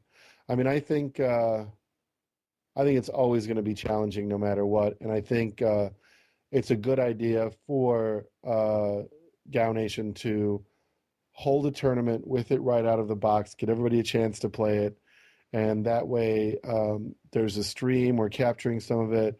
It's not just people's opinion. We'll get to see a lot of this, so I think that's good for everybody all around, which hopefully everybody's equally excited about. John, talk a little bit about what happens after this tournament for Gal Nation. Do you want it to be a regular thing? Do you guys see yourself forming a league of some kind, or what is the plan there? The plan originally actually was based almost exactly off what ESEA does, and not necessarily the premium membership thing, but kind of how they run their seasons and the way Cal did things before and the way Sivo does things, where we want to have like what's the word I'm looking for? The content of the best playing. Have streams nightly of, the best teams. And obviously it'll be, hard to tell who the best teams are right from the beginning. But, there are names that people are going to watch, like an Amazing. Regardless, people are going to go watch them, whether they're good or not. And so, put teams like that who can qualify for a spot in something like an invite division or a main division, and still have plenty of opportunities for other players to play, not only play and use that as practice, but also to use it as a chance to move up. And so our plan, and once again, this is all Zach, he's been involved with everything, and I kind of helped him out with it as well since I worked for all these different leagues.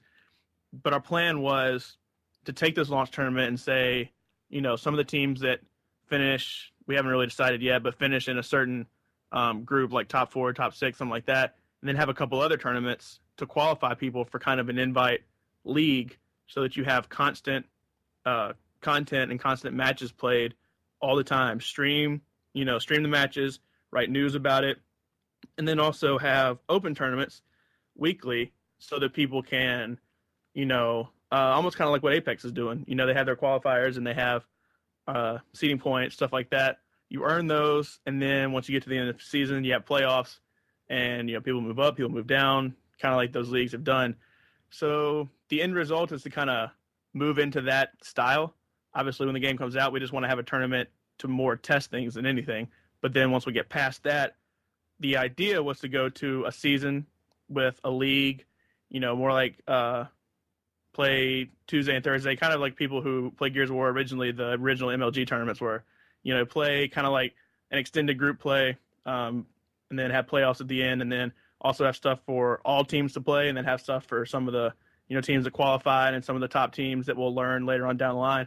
And then also, use these tournaments in the future when MLG announces their stuff, and assuming Gears of War is there and, in full force there, to try and, support and feed in to that, like some of the Starcraft leagues have done with Starcraft players. Like CSN had a tournament where they qualified, I think it was July, and they sent a player to the first MLG event when they did, all the GSL stuff, and said he won this qualifier, then we're going to send him to MLG. Maybe not that big, because obviously it's different sending 4 people, but something like that where we can help support the rules of MLG. They can get used to the competition of MLG, even though it's online, but it seems like a lot of the play is going to be online for MLG. So kind of, work into that system of, we don't want to, work against MLG. We want to work with their season, their schedule, their rules, and kind of, push Gears of War from launch to then with all these different tournaments and seasons. All right, well, that sounds really good. Going back to events for Gears of War 3, I think there's a big event in New York, isn't there, for this event? Are you familiar with that, John? I know there is an event when the game comes out. I'm not 100% sure on all the details. And then, of course, I know there's NJ Halo as well coming up in the same. And then Devastation, a lot of LAN events coming up as well. But the New York event, I'm actually not that familiar with. I've talked to Murray. I know he's working with it. I think Murray, CDN, Vicious have been working on it, but I don't know all the details on it. Yeah, for those who are interested, there is a Gears of War 3 launch event. This is a New York City event. It's going to be at the Best Buy Theater in Times Square. This is a big event. Cliffy B is going to be there. Cliff Blazinski. And I guess there's going to be a surprise musical guest from what I hear. So I think there's also going to be a special Gears of War 3 inspired chopper. For those who don't know what a chopper is, it's a motorcycle by American Chopper. I'm not sure who the musical guest is going to be, but it's the Gears of War 3 launch. It's going to be at the Best Buy Theater in Times Square. That's going to be September 19th, 8 p.m. to 1 a.m. for the midnight launch at the Best Buy Theater in Times Square. So one of our sponsors, Gamer Grub, will be there. It's open to the public, so you don't need to buy tickets or anything like that. There's going to be photo opportunities. There's going to be product giveaways located outside and inside the theater from various sponsors like Gamer Grub who are going to be attached. So if you live in the New York City area, you want to be a part of that. And hopefully, I think we can hopefully transition into Gears of War 3, looking to the future, getting a lot of good gameplay, and seeing a lot of really powerful new players and teams coming up. So any shout outs, John, to the Gal Nation staff for people that are working on this tournament and going to help run it and stuff like that? Yeah, definitely. Like I mentioned, Zista 2K7, Zach, we've been friends for years, and he's done a lot of work, spent a lot of long nights figuring out how to make all this work and how to get, registration up and going. And, we have a lot of tournaments planned where, he keeps me up later and I want to be up to work on things because he's really dedicated. And he's not even a Gears of War player. He played Redstone with me. That's how we got to know each other. But, he comes from racing games and he has no interest really in Gears of War, but he's seen the community. He really likes the game now. He's been able to kind of get into it. So he has helped push all that stuff out. So huge shout out for him kind of doing all the work for me. And then, Gal Nation staff, Josh Bishop has been doing a lot of good stuff. Simberger is his tag. He's been helping out with GN a lot and gotten a lot of stuff going. So, the whole staff at GN's doing a good job. And, I can't wait till next Tuesday when the game finally comes. Awesome. For those of you that have been asking me about what VV Gaming is going to do, obviously we have our VV Gaming team, which is Enmity, Monk, Leon, and Myth, You all know Monk Leon, Amityville's formerly Simply Underrated. They picked up a fresh young talent in Myth, and that's going to be our VV Gaming team. We also have the VV Academy, which is going to be 4 teams every MLG season. Those 4 teams will train together, and the best of those 4 will get a partial sponsorship of hotel and entry fee going into each MLG event. So that's a commitment for all next season. So that's an opportunity for 4 teams. It will apply. We'll do an online tournament, and then from that online tournament, we'll do some interviews and pick the top 4 teams for that season that we want to help develop, as well as partially sponsor one to go there as our academy team and hopefully get a lot of experience and development. So those are 2 big things that we're doing for the Gears of War community. Our Gears of War manager, Detrimental, has been working behind the scenes, talking to a lot of players, reached out to the Insanes, reached out to Arctyc, reached out to a lot of people. Detrimental has done a really good job of maintaining the peace, so to speak. What I mean by that is Detrimental, I think, in a lot of good ways, feels strongly, mostly because he's been in VV Gaming now for a while and he's seen what the other divisions are doing. And I know he is very focused on seeing the VV Gaming Gears of War division be at the same professional level that our Starcraft and League of Legends and other divisions are. So I'm really excited for this Gears of War release. There has been a lot of positive comments I've gotten on Twitter and other places from players. I appreciate some of the pros who have reached out to me to say some pretty positive things. And based on that, I'd like to wrap up this show with the sort of clearing of the slate and looking forward. And then we're going to wrap up this show because I think it's time to move on. So let me first start by saying that I know that when Detrimental posted the Academy thread in Gal Nation forums, there was a lot of flames that came on, and they had commented that, I think there was a line in there that VV Gaming developed 18 players, and somebody had said VV didn't develop those players. The players developed VV Gaming. And normally I would let that kind of comment go, but I think this one I really want to address on the eve of the Gears of War 3 release upcoming. First and foremost, I think anybody who knows me knows I've spent countless hours on the phone and in game, whether it was coaching Stones how to deal with Puff and Bawabas not getting along or what to do when Takedown was slumping, or whether it was on the phone with M3 Nick when he was having a lot of trouble with his team and how to handle that and deal with that. So from the very beginning, I think that there was a lot that I'd always been organized doing and helping with. Throughout the years, whether it was Storm, Elusive, finding and developing Enmity, Uzi, I couldn't believe when I read Sick Image try to claim that he developed Uzi. He may have added to Uzi's gameplay, but I just want to address at the end of the way where that comes from, right? That I think we did and have done a lot for the Gears of War community. And if you don't like VV Gaming, that is perfectly okay, but I will fight to keep the record straight. We spent a lot of time and energy on the Gears of War community, even when every other organization turned its back on it. And I think a lot of people that have worked to help deserve credit for that. So, there's no love lost between me and a Sick Image. So anything he says, I would take with a grain of salt. I'm not going to insult him in return. I don't think it's worth it. Then there's Arctyc's video, which we talked about last week a little bit. And somebody sent me a very powerful email. They said, Jerry, I think you should apply the silence is death rule, and you should fight fire with fire, because this Gears of War community is young, they're talented, and they want to hear a response because they like the drama. And they wanted me to rant. And I thought about that a while, about ranting toward Arctyc and really telling him that. But I think I'm going to take a slightly different route. So this is my special reply segment to Arctyc, since he was so kind to do a YouTube video directed at me. Let me direct this segment at Arctyc. So Arctyc, I just want to come out and thank you for your opinion. And I want to correct a few things you said because it's important. It's really important that you listen to the very clip of the losers bracket that you played. There are things that I've never said about you. I never said you try too hard.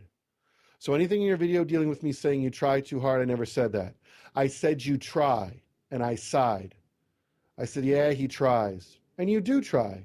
I think you mean well. So Arctyc, so you know, I completely get that you try. And I don't feel you try too hard. Do I feel you're fake? Nope, I never said you're fake. Do I think you're a Kanye West? No, sir, not at all. That person is an accomplished producer, musician, rapper. You don't quite fit any of what Kanye West is. I would have never called you a Kanye West. Although you calling yourself a Kanye West, I do find interesting and a bit ironic considering the context. Now, did I say you have an ego? Yeah, I did say that. Did I say you were an egomaniac? Nope, I didn't say that. I said it's impossible for you when you're talking to not say something that to me reeks of ego. And I want to give you a couple examples of that.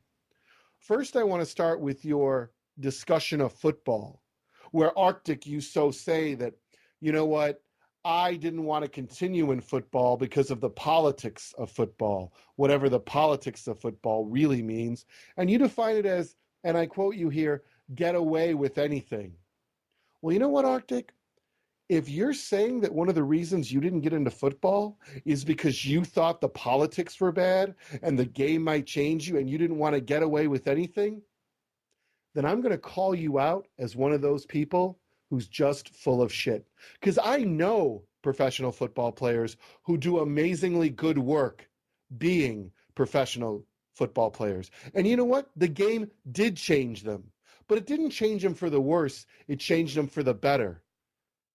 They all of a sudden found themselves in a position where they were making a lot of money, and they turned that money into doing good deeds because they were felt blessed or honored or humbled to be able to play a game that they loved and make a career out of it, knowing that they were going to have a short career, because those who don't know, football players have a very short career. And it's often one of those, if you look at it statistically, football players tend to live less than any other sports player after they retire, whether that's related to concussions or other injuries or all kinds of things that come with having that kind of body mass and then losing that as one gets older. That is a rough sport to get into. But for you to so casually dismiss and use that as if that's some kind of evidence of your character, no, sir. That may fly to your fans, but that will not fly to me. Next, something else that I thought that was very telling about that was this idea that, you know what? There might have been other things that kept me from football. I'm sure there are, Arctyc. I'm sure there are. Now, the next part I want to talk about when it comes to your ego is this, how you were so quick to tell everyone that you handpicked everybody who was in that IGN article. Well, good for you. What a buddy you are. You handpicked people who were in that article. People like Kelly, Mrs. Violence. And I think I know a lot of people, Arctyc, who wondered who the fuck thought Mrs. Kelly would come up to the top fucking 5 people to be listed as a Gears of War pro player. So thank you for claiming responsibility for that, Arctyc. And to all of you who asked me how Kelly ended up in that IGN article, there you go. She was handpicked by Arctyc. Bravo, Arctyc. Way to handpick them. So another point about your ego. Finally, I want to address something that I think everybody's heard a lot and that always humors me. This idea of you don't know me as a person. Guess what? I don't want to know you as a person, but I know your deeds. Your deeds are what speak for who you are. Do you think I run around forums going, you don't know me? But you know what, Arctyc? Since you told us a little bit of your story, let me tell you a little bit of my story so that you'll get to know me since I now know you. So you called me a little bit of an older man. I'm 41 years old and I am not ashamed of my age at all. I am proud to be 41. I've made it 41 years rather successfully. Now, I understand you were brought up by a single mom and you spoke very highly of her. I want to talk about my parents. My parents came across to America in 1958. They were immigrants. That my dad was born in 1933. My mom was born in 1935. If you do the math, they were both alive in World War II. And my mother lived in Germany. You can imagine what being on the other side of the end of that war must have been like for her. My dad lived at that time in a country called Czechoslovakia, which was annexed by the Germans, and then eventually liberated and handed over to the Russians. That's my mother and father's humble upbringings. They came to America with nothing but a suitcase in their hand, and they built everything they had. Matter of fact, my mother worked so hard in a factory making C-clamps. Those are the clamps that go around the hoses that go on the back of a washing machine. If you've ever seen a clamp on the back of the washing machine, that's what my mother did. She worked so hard in that factory, she lost her first child. Technically the second child. And it was 11 years before I came. My mother didn't have me until she was 35. So I didn't have any silver spoon given to me, I can guarantee you that. And when I was a kid, my parents didn't speak good English. And I was often embarrassed at the fact that instead of calling it aluminum foil, they called it silver paper. Instead of calling it Venetian blinds, they call it volition blinds. Yeah, I respect you came from a single mother, but you don't know me either. I didn't have gym shoes to go to school until I was in the 6th grade, just so you know. Because my parents didn't believe gym shoes were appropriate until a gym teacher had to send them a note and help them understand that I needed gym shoes. So yeah, Arctyc, I may not know you, but you certainly don't know me. And when it came time to go to college, Arctyc, let me tell you about the choice I had. The year was 1988, the end of Reaganomics and the beginning of Bush Sr.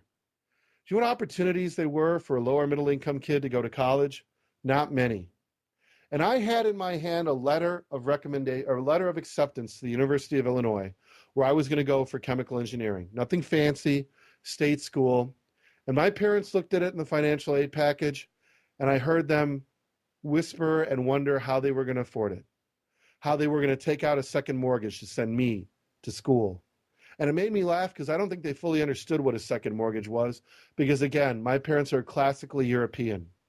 They don't speak very good English, and the very basic of things like setting the clock on the microwave confuses them. So that's my story. And I sat in my bedroom and I cried, and you know what I did? I joined the military. That's what I did.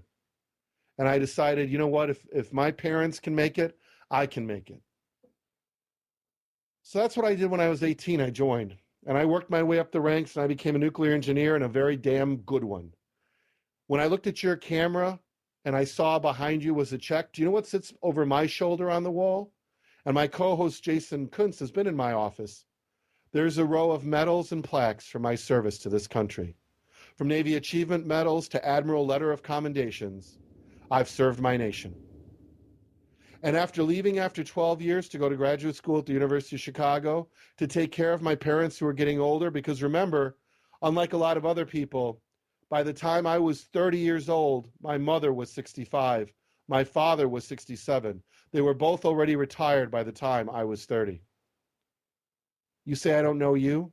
You don't know me. I bought my first house when I was 21, and I bought a rather large house when I was 25. And I can dare guarantee you nobody gave me anything. I had to work and fight for everything I've gotten in my life. So if you ever want to compare who's got a better story or anything like that, I will gladly compare what my family has done just to get me to the point that I could go to school. My parents today are now in their 70s. And they are probably the most amazing couple I know, because the one thing they taught me was what it was to be loyal and to care about other people. So anybody out there who thinks they know me, those of you who read a business textbook and say, oh, he's a businessman. No, I'm not a businessman, actually. If I was a businessman, I can guarantee you competitive gaming is not where I would be. There is no business to competitive gaming. I would be in other places. I wouldn't have got involved in corporate learning, and that has provided me with a phenomenal career. But again, I could have always gone for the MBA and gone for finance. and probably be doing analytics at a hedge fund company somewhere. That option was available to me, just to be clear. For those of you who know something about schools, I had the privilege of attending graduate school at the University of Chicago. For those of you who don't know about it, that school has produced more Nobel laureates than any other school on the planet. So I was among some of the most elite minds. Until this day, I consider that one of my best decisions. So there you go, Arctyc. I don't know you. You shared your story. Now you know me. Now we can stop assuming that I'm corrupt or in it for the business, or because in some ways I want to get rich through competitive gaming. I can promise you I'm way too smart to believe that I will ever see a profit from VVV gaming. I focus it as a business because that is a good, healthy structure by which to manage a large number of people and run a staff. It's a good model. But I can assure you, with all the people that volunteer, this is much more of a nonprofit if it were to be any kind of business at all. So now I want to talk about the central thing that I have a problem with. Now that we've both shared our story and I've clarified the things that you've said incorrectly, I want to focus on one thing that you said that I deeply disagree with. And that was this idea that organizations like EG, Complexity, VVV, that people don't need them. You know what? I disagree. I disagree deeply, not because I'm going to get rich, not because I need anybody else to aim me on Facebook or Skype going, Jerry, you there? Jerry, you got time for a question? I don't need any more of that. I can promise you. What I need, what this is about, is watching young people get to develop and grow and do things I never had a chance to do. And I've fallen in love with the competition that is now video games. I love it. Now, something else you said I want to correct, since you don't know me, and that is that I'm not a gamer. Let me tell you, not a gamer. I was the kid who wouldn't leave the Sears store when he was 6 and 7 years old because I had the Atari 2600 playing Pong. That was me. Till my parents saw my passion and bought me one for Christmas. Probably one of the happiest days in my life. Until they told me I had to share it with my sister. I can guarantee you I didn't like that. But I've owned every console, and I tell people, oh, I'm not a gamer. But yes, I'm of that generation that played Dungeons and Dragons. And I'm one of those people who was the dungeon master. And I've played games my whole life. I think they're an amazing resource. I talk about gaming in my day job to chief learning officers. I show them articles like in Tech Week about why it's important to hire a Starcraft 2 player, what skills they bring to the table. So don't dismiss me as not a gamer, because it's simply not true. I can open in my closet, and I think Paradise Again has been here, and there's a wall full of board games. Me and CDN talk about Dominion. So I don't need anybody here to question my credentials as a gamer either.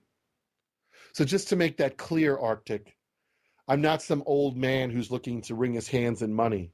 I have a passion and a love to play games.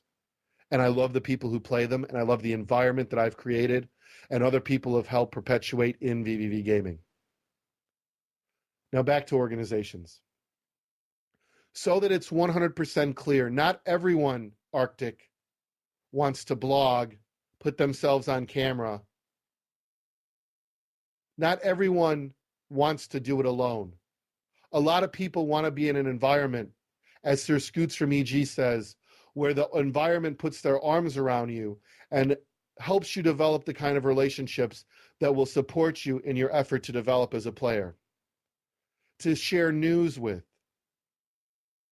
to get the latest information with. All those things make for a great gaming community. And you know what you turn that into? You turn that into, we steal their identity and we give them player recognition. You boiled all of what VV Gaming does down to that one sentence. How dare you, sir? How dare you take the work of over 20 people who work all the time and reduce it to we steal other people's identity? No, Arctyc, we don't. I don't need their identity. There are things I do that I know are timed right. For all these years, we've never asked a team to go by VV Gaming. We're going to do it for years, and I have my reasons. But stealing identity is not one of them. I don't steal people's identity. You need to look up identity. Maybe we could have a social science conversation about identity formation. You and I could chat about that one day, so I could educate you about why I, Jerry Prohaska, why VV Gaming cannot steal your identity. You always possess your identity, whether you believe it or not. EG doesn't steal Huck's identity. EG doesn't steal Justin Wong's identity. You don't steal people's identity. So for you, maybe, and I think your exact quote was, you get your site statistics, you get it all together, you go to this, and you show them, yeah, it's just that easy. That's what you tell them, Arctyc. It's easy to get sponsors. Go to this, it's real simple. No, it's not, Arctyc. You're lying to them. Either that or you're naive as to how many organizations don't make it. What is it, Arctyc? You're so smart, but Root Gaming, who couldn't quite get the sponsors to keep their StarCraft players, they're not so smart, huh? Maybe you're undercutting yourself, Arctyc. Maybe you should run your own organization. Or maybe you should just be a little bit more honest about what goes through and into why gaming organizations exist. It was naive and it was short-sighted of you. And if you truly believe organizations like EG Complexity and VV Gaming are bad for gaming, well, I disagree with you. I think that I have a whole community of people who would disagree with you. And in that community of people who would disagree with you, I have about, 40 or 50 who thought $3,000 of their hard-earned money was worth donating to an organization that you say stole their identity. Well, maybe they didn't get the fucking memo. Maybe you better tell those people who donated their hard-earned money, what are you doing? Why are you doing this? You've been brainwashed by LordJerith. Let me tell you something about the word brainwashed, Arctyc. It's a political term. You use the word brainwashed when you're out of good ideas. You attack it in a mythical sense. There is no brainwashing, Arctyc. Brainwashing is something parents who don't understand complicated things tell you. But brainwashing doesn't really exist. If the CIA could simply brainwash agents and make them switch, what an easy world we live in. We wouldn't have Gitmos. So I don't brainwash anyone. I don't have that power. One other thing, don't feel targeted, Arctyc. I'm not targeting you. You made a 28-minute video about me. Okay, I'm responding to you. I'm responding to you because somebody said, LordJerith, don't be silent on this. Okay, you know who you are. I have not been silent. I've told my story. And here's one final thing. Arctyc, you said in your video you like to debate. You like friendly debate. Outside of me calling you someone with a strong ego, which I don't think is an insult, it's a statement of fact, I have not insulted you. Now, you said you like debate, and you said that, everybody thinks LordJerith is a mountain of knowledge, he's so smart. Well, you know what, Arctyc? I challenge you. I challenge you to come on a loser's bracket and debate me. I'll do it in whatever way you'd like. I will have Phoenix, Paradise moderate, or we can do it unmoderated as a simple chat. I'll do it however you want. And to make sure that you understand 100% that I am not going to do this for views in case you think that the 65,000 people that already come to our website, that I need whatever you can bring. When we are done with the debate, I will make sure that Jason Paradise has for you a copy of that episode of Losers Bracket so you can put it up on your amazing website and not have to not direct an ounce of traffic to VV Gaming. So anybody listening to this show, you can go send Arctyc, who's so proud about blocking me on Twitter, that I challenge him. I challenge him to come onto the Losers Bracket and tell me why gaming organizations are so horrible. To tell me why we steal their identity and why they're not needed. So there you have it. I've told you all my story. I've told you of my humble upbringings. I've told you why I do what I do. And I'd like to leave this in the past. And if you don't come on this show, Arctyc, all I ask is you shut your fucking mouth and stop. Because what's going to matter from this point forward is that we focus on developing the community. I'd love to have you debate. And if you don't take that challenge, then I'd appreciate it if you just relax and we'll both focus on the future. We both have fired our shots and we'll consider this little debate over. But if you want to continue, and if you put yourself in the public eye, understand that I will call things the way I see it. And just like I called you out for saying I handpicked, I will call out Major League Gaming or anyone else. That's what this is all about. That's why I have a show. So yeah, that's my special reply tonight. Arctyc, come on the Losers Bracket show and debate me. You said yourself you like debates. I can have it moderated by John Lunsford. John is not even in VVV Gaming anymore from Gao Nation. I can have it moderated by Jason. And I promise you a copy for your website of the Losers Bracket show so you can keep me blocked, not follow VVV, whatever the case may be. And I have no problem with that. And that's all I got tonight. Jason, I'll turn it back over to you. I have to say, I am almost sad that you turned it over to me because I don't know how I follow that. That was very well said, Jerry. I really hope he accepts. I really do, because I think that as a listener, hearing both sides in one place would be very good. Because I know that he said some things in the past, and obviously you had a very strong reply just now as well. I would like to see, and not even as, a thing for views, as you said, or anything like that. I just want to hear both sides of the story and put it both out there for people to hear and make their own decision. So I really hope you are hearing this, Arctyc, and that you do decide to come on the show. It would be great to have you. With that being said, I do think it is about time to wrap up the Losers Bracket. Really want to thank everybody that has tuned in this week. We've had constant number of people on the stream. Thank you guys so much for tuning in and sharing your thoughts on what you think of the show and giving us feedback. We really do greatly appreciate it. We've got more in store for you too. It's definitely not going to slow down from here. I already can say we've got a great show planned for you next week with the release of Gears of War. Please do come back and tune in, because we're going to have an absolutely wonderful time. Thank you for tuning in this week, and as always, I'd like to thank the VVV Gaming community and all of you from the competitive gaming community that have tuned in this week and shared your thoughts, your feedback. Thanks to our sponsors, SteelSeries, Gamer Grub, Control Freak. The list goes on. Be sure to stop by our podcast homepage. The website is vvgaming.podbean.com. And you can also subscribe to us on iTunes by searching for VVV Gaming. We'll come right up. You can email us any feedback that you do have if you want to do it by yourself, not in the public eye. Losersbracket at vvv-gaming.com would be the address that you can send anything to. Additionally, you can follow us over on Twitter and tweet us anything that you'd like to share. The Twitter account is simply Losersbracket. Thank you all so much for tuning in yet again, and we'll see you next week. John, did you have any shout-outs before we went? Nope, I'm good. Everybody go buy NHL 12. Amazing game. Is it that good, John? Yeah. It's good. I love it. Shout outs. I tell everybody this. I'm excited to be here for the Gears of War 3 release. A shout out to our players. I look forward to playing with you. I promise you we will have regular rooms like we did in Gears of War 1 and Gears of War 2. We're going to do 1v1s.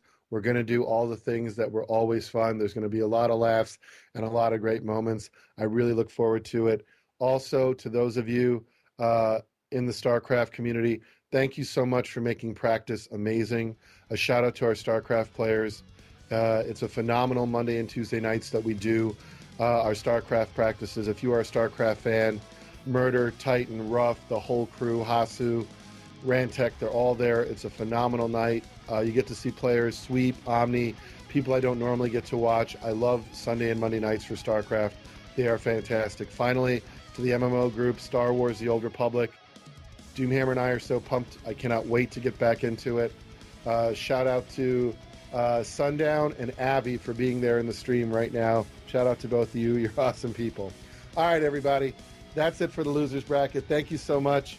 And thank you, Jason and John. It's always a pleasure to be on the show with you. Have a good night, everyone.